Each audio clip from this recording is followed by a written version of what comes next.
there, it's Doris, your Traveling Golf Diva, and welcome back, Divas, to the Traveling Golf Diva podcast. Today, we have an expert on USGA Expert Rules and a certified educator.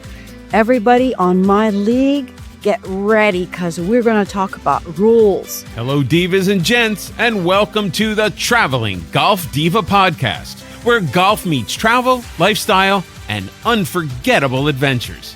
Here's your host, Doris Muscarella.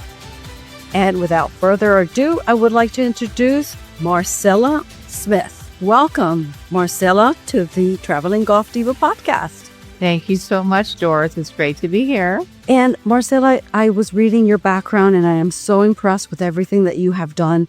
I would like to ask you to give the listeners a little bit of your background. Well, it's a funny little story how I ended up becoming a rules official and certified by the USGA as an expert. And I didn't take up golf until the age of 40. I didn't play any other hand-eye sports at all. And started playing golf because a girlfriend of mine said, "You've got to play. You're going to love it. We have so much fun." So I began to play and realized it was a little overwhelming as far as learning the swing, learning the techniques, and understanding all of the vernacular, all of the etiquette and course behavior. I had no idea about walking on someone's line or how to back up a golf cart or really anything. So I set out to take some lessons and learn, and became quickly excited about it, and a little bit of progress, with my game along the way. A couple years in, I started competing a little bit at some clubs that I belong to. And then I realized I don't understand the rules. I don't understand what a hazard or penalty area is and what you can't do in a bunker. So I spent a lot of time focusing and trying to learn and go to clinics to understand the rules and the behavior and the etiquette. And fast forward another couple of years and became kind of proficient at it and started helping other people learn the rules as well. And then I decided right before 2019 that I would take a 3-day USGA rules workshop, which was 8 hours a day of somebody talking. Oh, boy. Up in a big cold conference room, where you're freezing and you can't get warm. And so that was kind of where my real serious journey began, where I wanted to take the exam and learn the rules, memorize the rules, and become certified so I can help other people. And then I kind of launched my Girlfriend's Guide to Golf website, and all the education that goes around it, and helping people understand and sort of conquer the rules. I like that. That's amazing. That's very impressive, I have to tell you. Now, what first sparked your passion for golf rules? And you gave us a little synopsis about that. But how did you go from falling in love with the game later in life to becoming a USGA Expert Rules Certified educator? Yeah. So, the USGA has these 3-day workshops, they're called, and they're open to the public, but most average people, just players, are probably not going to be interested because it's so intense. So it's a lot of PGA teaching professionals at clubs, some caddies, some players, high-level players, tour players that attend these, and other rules officials. And so this is the best way to get, a real good education and foundation under you. And they have a program that enables you to become certified. There's an advanced level, and then there's an expert level, which is the highest exam certification level. And so when you do that, you're sort of letting the people that could book you to be a rules official know that this is your qualification. You have that competency. And it also helps with when I teach at clubs, at country clubs and resorts, that they understand. I'm not just someone who thinks they know the rules, but I actually do have that certification in it. So it's a great program, but it takes years. It's not something you just go to once, 3-day, and become certified. It takes years and years because the rules are quite complicated. But my goal is to make them easier, to help the average player who plays at a club or a league and certainly I focus on women more than anything, but to help all players feel more confident by sort of breaking down the rules and making them a little more digestible. Not that they're easy, because they're not, but really giving you only as much as you need to go out there and play and compete in your events that you're playing in week in and week out at your league or at your club. So it's definitely a long process. I encourage it for people who have a passion for that, and that side of the brain works well and is connected to those details. And my background was in the escrow and financial services. So I'm very much into reading contracts. I'd rather read a legal contract than a novel. I can jump into a legal contract or the rules of golf and I'm in. But if you give me a novel, I go, well, I don't know if I'm really connected to this character yet or this story. So that's the way my brain works. But I also really focus on helping people just, as I said, digest and feel more confident and kind of make them a little bit simpler. So it was an interesting journey and an unusual one because I didn't play golf in college. I wasn't, I didn't go to PGA teaching school. I don't know anything about teaching the mechanics of the swing. So I'm an unusual little bird in that I have this expertise in something that I didn't take up until I was 40. And I'm just a very average golfer. I'm, about a 19 index, very, very average. So it's been a wonderful, wonderful journey for me. That's what I call niche marketing. So you have a niche marketing. So let me ask you, if I wanted to learn, do you have an online course or is it in person? Yes, so it's both. There's a multiple ways that you can learn from me and with me. Certainly, I have a YouTube channel, Girlfriend's Guide to Golf. My Instagram is Marcela Smith Golf, and it's just one L. So on those, I provide short little 1 to 3 minute videos and kind of walk you through scenarios. And most importantly, I answer a lot of questions. People are asking follow-up questions, and I'm making them a new video with new answers or texting them back.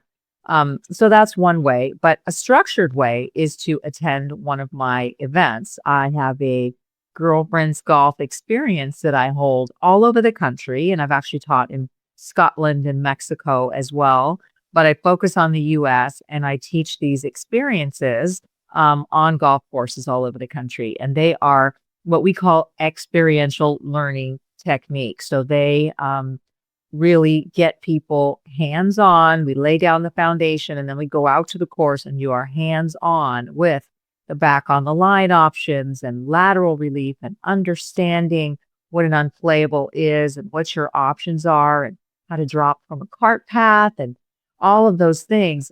But you're touching a golf club. You're taking a stance from that drain. You're seeing what an embedded ball is and what kind of relief you get from it. So it's very experiential, and that really helps with people's comprehension and then retention, because to expect someone to memorize the rules of golf is a lot, right? It takes a commitment and a dedication to do that. But if you experience it and you visualize it, you see it out on your own course, it makes it so much easier for you to, again, as I said, comprehend and then retain that for the future and pull it up when you need it when you're out on the golf course. So that Girlfriends Golf experience, and I also teach team captains and tournament prep events. And I also teach in-person and webinars for golf professionals, PGA professionals. So teaching professionals at clubs, I have the ability to give them continuing education credits from the PGA or the LPGA. So I help them get those credits that they need to maintain their certification status and just update them on things that might have changed in the rules since the last time they might have attended a 3-day seminar. So I do all of those things. And I do have an online program called the Girlfriends Golf Academy, and that's also on my website. So there's a number of ways that I can help golfers, feel more confident and get through these pesky little rules that can cause some tension sometimes if they're competing. Oh, absolutely. I'm a visual person. I like the one where you come out to the golf course where we play all the time in the leagues, and then you go over the rules, and I could see visualize what you're talking about. I'm in on that one. Now, your girlfriend's guide to golf focuses on making rules and etiquette accessible in a fun, supportive way. Can you tell our listeners what a typical on-course clinic or experience looks like, and how it helps new or developing golfers like myself feel more welcome and confident on the course?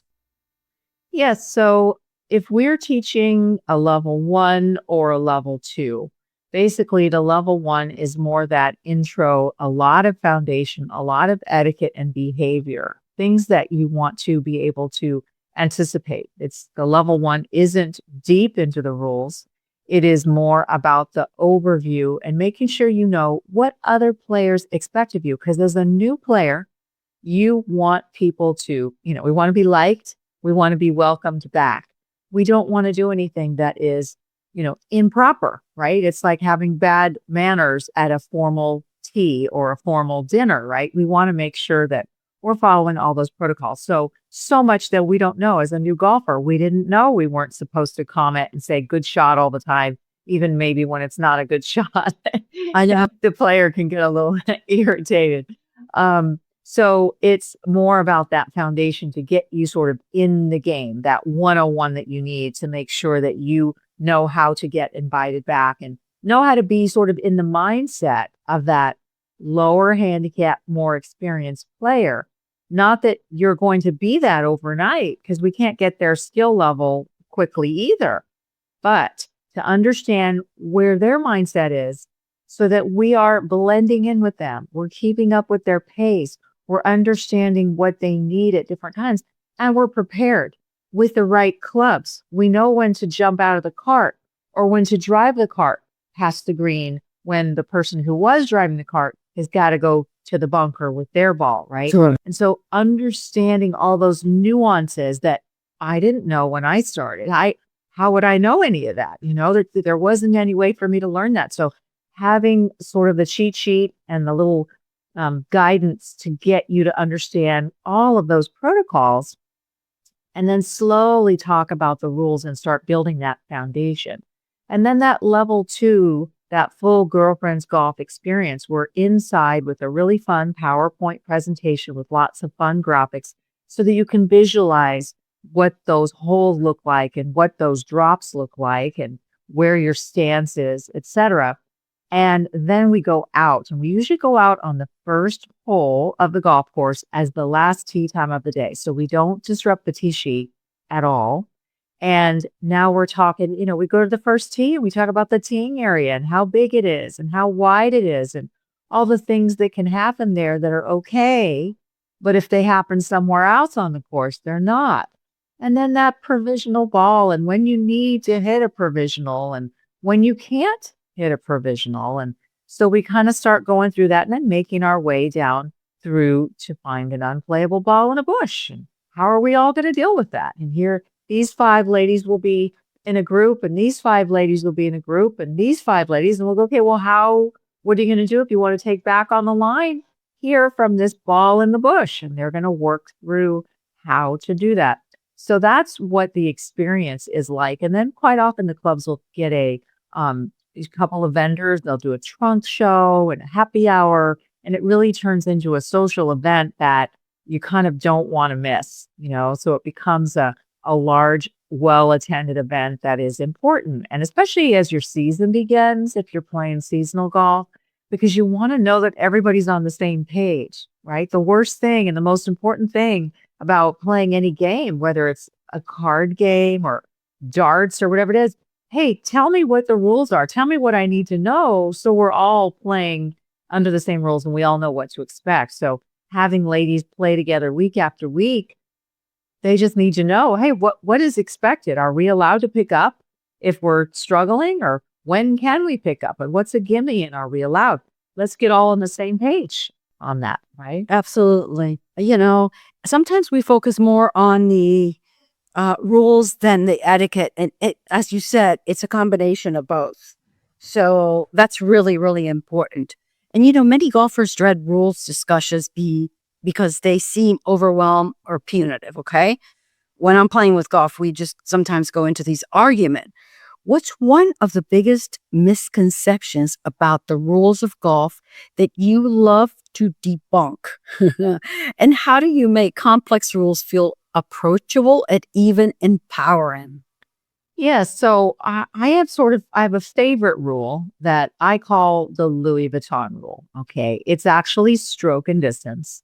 It is 18.1. It is a blanket rule, a get out of jail, not free, get out of jail for one stroke, but you're minimizing your penalties on this. And so what that is we call it Louis Vuitton. And what it is if you hit a ball somewhere, anywhere on the golf course, and you don't like the lie, it's plugged in a bunker. It's in a really thick rough. It's in the middle of a bush, wherever it is. Some players with really great skill and a lot of experience would probably find a way to hit that ball. Certainly, all the tour players are going to do something unique, hit it left handed, have one leg up, really make it a steep shot, whatever. And they're going to do well with it or do okay with it. But a lot of us, casual players, have no skill set to do that. And so rather than taking 1, 2, 3, 4 strokes to get out of a situation, we go, no, let me use the Louis Vuitton rule, the stroke and distance rule, and let me just drop a ball where I just hit from. I was just in the fairway. I was just in the teeing area. Wherever it was, I just drop another ball right there again. And that's called stroke and distance. It costs a 1-stroke penalty. Now, the thing that people get confused about is that when your ball is in that bunker and I see it up there and it's plugged and it's ugly and I don't know how to deal with that ball and I want to drop again from where I just was. A lot of people think that's a 2-stroke penalty. And we will get into betting situations on that because they could be playing for 30 years and they're like, oh, you can't do that, or it costs a 2-stroke penalty to do it, not just a 1. But the fact is, it is just a 1-stroke penalty. Stroke and distance, 18.1, blanket, wonderful Louis Vuitton rule, costs just 1 stroke, and you can do it from a bunker too. So you just play from where you last played. That's my favorite. And that rule is what number you said? 18.1. 18.1. Oh, wow. I thought it was a 2-stroke penalty, by the way. Excuse me. Yes. Yes. Tell me about what are a couple of your top go-to rules or strategies that everyday golfers, especially women playing in groups, which I was just mentioned, can use right away to avoid penalties and lower scores without stress? Yes. So definitely that stroke and distance Louis Vuitton, understanding and knowing that you can do this whenever you want for a ball anywhere on the golf course, and you do it efficiently because you've got another ball in your pocket most of the time anyway, already marked with your little red dot or your little 3 blue dots or whatever, however you mark your ball. Just knowing that that's ready for you when you do need it, because you don't need to drive all the way up to your ball to get it and come all the way back, which a lot of people think you do. No, you can just put another ball, substitute a new ball because you see it and you go, I don't like that in that bush, or it's up against a tree, whatever that is. So that one's super important and it's strategic, and it will minimize your strokes and it will save you time. But the other one that tends to cause a lot of trouble and misunderstandings, discussion, and therefore put you behind in pace is finding your nearest point of complete relief, that free relief that you get from a cart path or a sprinkler head, some other immovable obstruction, something man-made on the course where you normally don't have to play from there if you have interference from it, which is great. But people want to kind of give themselves the nice side. They want to drop over here in the nice short grass of the fairway. But sometimes the actual nearest point of complete relief, where you really are entitled to relief, is on the other side of the cart path, where there's a bunch of bushes or hedges or rocks. And people think, oh no, there's rocks there, I don't have to drop there. Or there's a hedge there, I can't drop there, it's over here. Unfortunately, if that's general area, that would be your nearest point of complete relief in some cases, depending on where the ball is and where your stance is. And a discussion develops, okay? And I'm using the word discussion, but it could turn a little bit deeper than that. And it could become stressful, could become into an argument of some sorts. And what does that do when you disagree with other players, it gets all of us off our game. It makes the round longer. It holds the people up behind us. We're no longer, keeping up with the people in front of us. So now we have a pace issue, but we also have 2, 3, or 4 people who aren't in their game anymore because they're focused on this thing and they can't get past it. And they might be driving the next 3 holes and still be talking about it. That's not good for anybody. That's a problem. I mean, I was in a tournament and on the first hole, we got into an argument because of the game, the structure of the game. I think it was color guard or something like that. And on the first hole, we brought in the pro and we discussed it, and everything was already. We talked about it, and it was fixed. But it changed the dynamics of the group. I agree with you 100%. It was not the same after that. And I think if I could add to that, typically we're playing with people that we're going to play with again, whether it's every Wednesday and Ladies' Day, or it's frequently in our leagues. And these are people that we like, and these are people that we want to like.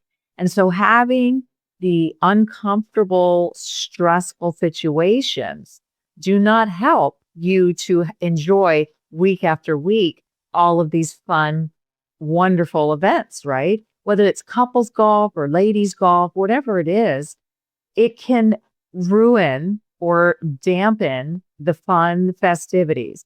And so what does that mean? That means that we all should spend a little bit more time and effort to understand, hey, what is that format? What is our game today? Let me read the sheet. Let me make sure the pro has announced it. Do I have a question? Hey, how do we pick up? Or what happens if this? Or whose score do we write down if such and such happens, right? Understanding those things so that we don't have that stress when we're playing. So we can just focus on what we're supposed to be working on those mechanics of our swing, And so that's kind of my whole passion about it, is that golf can be an amazing, welcoming, life-changing sport and lifestyle. It really can be, but it can also cause sadness, tears, hurt feelings, and sometimes make people feel unwelcome. And I've met women who have gone out to play Ladies' Day for the first time and then said, I'll just stick to playing with my husband. I don't want to do that again, because they didn't feel welcome. So just like the new player needs to try to put themselves in everyone else's shoes, the experienced players need to put themselves in the newbie's shoes and say, let me remember when I was the deer in the headlights, when I didn't know anything about any of this stuff. What did that feel like? Let me have a wonderful body language and tone of voice when I go, oh, hey, Doris, it would be better if you didn't stand there. Can you stand on this side? Oh, Doris, did you know that if you dropped over here, such and such would happen, right? In a wonderful tone, not in a, bossy, point that bossy finger. witch play. Yes. Bossy witch tone. Yes. Let me tell you, when I play well, I'm Doris. When I don't play well, I'm Sybil. So Sybil has a potty mouth. Now, according to ethics, the ethics that you taught, you can't say bad words on the course, right? Well, we shouldn't. I must say I'm guilty as charged as well at times, but you keep them as quiet as you can. I like to say fiddlesticks. There you go. That sounds good. So let me ask you, as someone who's presented at major events like the PGA Frisco Summit and the PGA 2025 show in Orlando, what key insights did you share with PGA professionals about growing women's participation? I'm all about the women's participation in golf through better rules education and etiquette.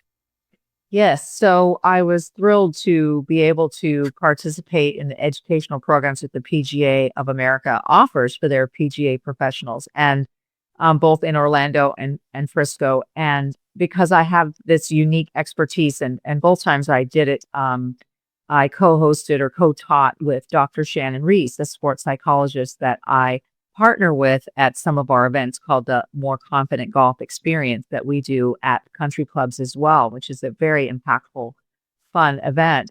And, you know, because we have this real hands-on and for me, because I have this, perspective of being a woman who started golf at the age of 40, who had no hand-eye sports, I really understand who these women are when they come to the game later in life. Certainly, some of them were athletes, and plenty of women have grown up playing golf and are fantastic golfers. But, that country club golf, that a lot of that league play, that resort play is women who started later. And so I understand their perspective, where they're coming from. And then as being certified in the rules of golf, I understand, the exact details and specific and intricacies of the rules of golf. So helping those PGA pros, again, remember back to or empathize with those people in their life. It wasn't them because they played since they were young, right? Any teaching professional probably started as a preteen or younger. So remembering back when they tried to get their mom to play, or when they had a girlfriend or boyfriend who didn't play that they wanted them to learn, remembering what was important to them, just trying to remember back to what that's like for that person who was newer. And really, it's about nurturing them, supporting them, not talking down to the ladies, not condescending and saying everything's pink for you and just do everything pink and you'll be happy. No, not doing that, but understanding where they're coming from and that they really want to understand what's expected. The more education, support, and foundation you can give them, the happier they're going to be. And then they're going to continue to attend all the events, participate. Obviously, they're buying, more clothes in the pro shop, and they're buying lessons, and they're doing events, and they're going on the trips, and they're doing all the things that make these clubs and groups healthy. But they're doing it because you're helping nurture them along. You're not forgetting who you're dealing with, the fact that they are at a disadvantage from some other players. And then, so we have a real structured program on how we help teaching pros do that. And that's part of when I do my webinars for the teaching pros that I do online, is helping them to understand what things and tools their ladies need. And so much of it is about setting those expectations. And the ladies will read. If you give them the stuff 2 weeks in advance, they'll read it. They really will, which is great, right? And then they'll ask you questions, and then everybody will be on the same page, and everyone will come in for the luncheon afterwards, happy, nothing bad happened, everyone was smiling, right? And that's what we all want. We all want, but we know the facts. I'm in 4 leagues, and it's not all pink and roses, I have to tell you, but we all try to get along as much as we can. So I do agree with you. We should try to understand. But a lower handicap golfer doesn't like to play with a beginner golfer. And there's that, we try to balance things out, but there's always that discrepancy. And that's okay. We have to learn how to get along. That's true. Your work empowers thousands of golfers to play with confidence and feel included. We just talked about this. Have you seen in a particular moment or story from a student or clinic participant that really showed the impact of understanding the rules, maybe turning a frustration round into a fun round? Because golf is very frustrating. I love the game, but I have to tell you, Sybil comes out when she gets very frustrated, and she doesn't say fickle finger like you do. She does. She does use other words. What do you think? What is your suggestion? Yeah, so I think that there are, literally hundreds and thousands of stories of impactful moments and pivotal moments that women experience when they start playing golf. And I would say that our biggest problem is retaining them, as you're saying. And I think that there is a high percentage of negative experiences that occur. And I think that not everyone has the ability to be thinking about all this stuff at the same time. And so they need that foundation and that nurturing and that structure and communication. Women want to know the right way to do something. We like to load the dishwasher a certain way, and we like the fork on the left, the knife on the right, laid in with the spoon over here, right? We go, what is the etiquette? How do you do this? And we want to do it for our table, right? And if it's 3 coffee beans in the espresso martini, then we want to put 3 coffee beans, right? We like that structure. And so that's what we're hungry for. Give us the structure. Tell us what we need to know and do it in a nurturing, calm, non-condescending way with no finger pointing. And now we're going to thrive. And now we're going to thrive. So it's all, I believe, it's up to obviously the PGA teaching professionals, the leaders, the team captains, things like that, and the women who've been playing longer. It's up to us as big sisters of the game, Right. to welcome them and to say, hey, if I was a 10 handicap, do I want to play with a 40 handicap every week? No, I don't. I understand that. You want to be neck and neck with someone. It's more fun for you. But if the 10 handicap and the 40 handicap understand where each other's perspectives are, they're going to be fine to play with each other every once in a while in the rotation, because they all understand what the other one wants and they respect them for it. I can't get mad at you because you're more serious about your game, and you can't get mad at me because I don't care as much, right? It's just different. But let's respect each other so that we can each have a great experience on the course. And I think that's, if we could all understand that, then I think it would really welcome, men, women, younger people, etc., to the game. Absolutely. Now, for traveling golfers like our diva, our audience, who play different courses, face variety conditions, different conditions, different mountain golf, and sometimes play in new groups. I'm starting a new group this Saturday. What rules of preparation advice would you give to help them adapt quickly, avoid common penalties, and enjoy the journey? Yes, I think anytime you're going to participate in any type of a competition or even just going to a new course, it can certainly start with understanding the course that you're going to, that someone's invited you to. If it's a private club, be sure and go online, find out their dress code. It might be much stricter than what you're used to. Some don't even allow women to wear skirts or capris. Some are only pants, right? So understanding is they have a tipping policy or a non-tipping policy. Have that cash ready. If they do, understand that. Understand what meals are provided, if any. Understand all of those things so that you've got your snacks and you've got your equipment. I like to prepare ahead of time as well with, hey, let me look at their scorecard and their local rules. Let me see what it says. Do I understand their local rules? Is it local rules that they have in other courses, like the sprinkler heads near the putting green, you get free relief for the line of play? Not every course adopts that local rule, F5, but some do. So let me make sure I see what is on the back of their scorecard so that I can follow those rules and ask the question if I don't understand it. That is so, so important.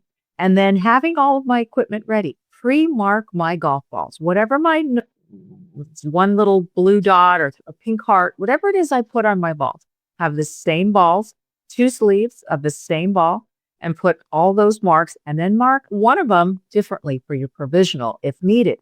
Put a different kind of mark on that, a line on it or something different. So having your tees in your pocket, having your ball marker magnetic on the top of your hat, all of that before you even get there,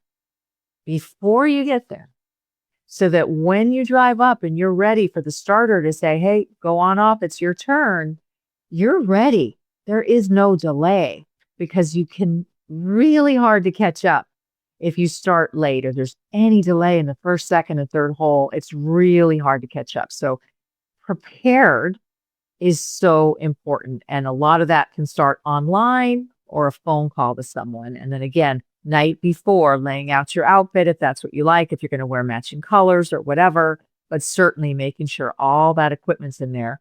And then when you're playing, this is another big tip, when you're playing golf, to really be smart about what happens around the putting green with your equipment, knowing when you're going to drop your partner off. And I think my ball made it to the green. I'm not 100% sure. I'm going to bring my putter and I'm going to bring a wedge because I don't see my ball sitting on the green. It's probably there, but it might not be. So is it in some rough? Did it roll into a bunker? Nothing's worse than going, oh, I got to go all the way back to the cart or yell to Susie to bring me my wedge. So all the time having that kind of preparedness and anticipation is super, super important. And again, it's your enjoyment and everybody else that day, because we're not going, oh, I got to go back to the last hole. I can't find my wedge. I left it there. All of those things are going to help you have a better experience. I know we've had those incidents. Trust me on that one. I want to know, how can our listeners connect with you or get involved? Do you have clinics, webinars? Can you give us your contact information? Yes. So if they go to girlfriendsguidetogolf.com, they will find my website. They can fill out a form to participate or join something that's happening. You can also see my Instagram there, which is Marcela Smith Golf. You can reach out to me, DM me. Happy to answer questions at any time. And I do have Zoom webinars starting all the time on all the different topics, not only for golf professionals, but also for individual players. And then if you belong to a club or a league and you'd like to bring me out, again, send me a note through my website, and I'm super happy to speak with you and come out. I'm going to be teaching in Sedona, Arizona, with Coach Christina Ritchie. She's the More Pars gal, and she's amazing. Yes. And I've taught with her before. Yeah, she books me to come and participate in her camps. And we get out on the course and we have a ton of fun. So that one is not sold out yet. So if you go to morepars.com, you'll see the Sedona camp that's like middle of March. And then I'll probably have another camp here in Palm Springs area just before the summertime that I teach with the teaching professional, David Curtis, who is a fantastic teaching professional. We do a 3-day camp out here as well. That is awesome. Marcela, you are amazing. You have given us tremendous advice. I want to thank you for your time. I want to thank the listeners. And thank you for joining me on this journey with Marcela Smith, USGA Certified Expert. I'm Doris Muscarella, your golf diva. Until next time, keep swinging, keep traveling, and always add a touch of diva flair to the game we love. Subscribe to our monthly newsletter, share and follow us on social media, and visit our website, thetravelinggolfdiva.com, for the latest news and guest speakers. Thanks for listening to the Traveling Golf Diva podcast. Be sure to subscribe, share, and follow. Find the Diva on Facebook at The Traveling Golf Diva and on Instagram at The Golf Diva. And be sure to visit the TravelingGolfDivaPodcast.com for more inspiration. See you next time.